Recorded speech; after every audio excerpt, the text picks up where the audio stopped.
We asked him if he thinks Sessions should actually step down. Here's our TV6 State House reporter, Katie Hines. Do you think Jeff Sessions should have resigned?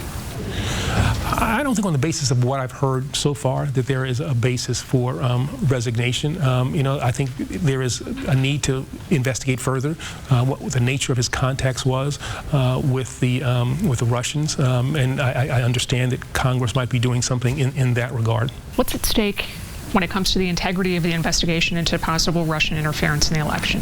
Well, I mean, what's at stake is the fate of our democracy. We were essentially attacked in a cyber way by the Russians. They made an attempt to interfere with the most important decision that we make as Americans, who's going to be the president of the United States. And I think that we have to investigate that.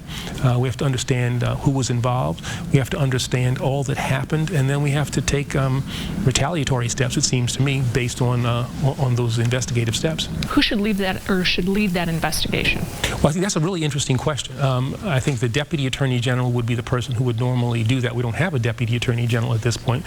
He has a confirmation hearing coming up. But the next question is, should it be the Deputy Attorney General, or should there be a special counsel? And I think that really is something I'm not quite sure how I feel about. I think that the career people at the Justice Department are capable of doing a good investigation, and so we'll see what happens. Do you think Sessions has a responsibility to disclose what he discussed with the Russian ambassador? I think to the extent that he can, that would be a good thing, to put on the record, to be as transparent as he possibly can.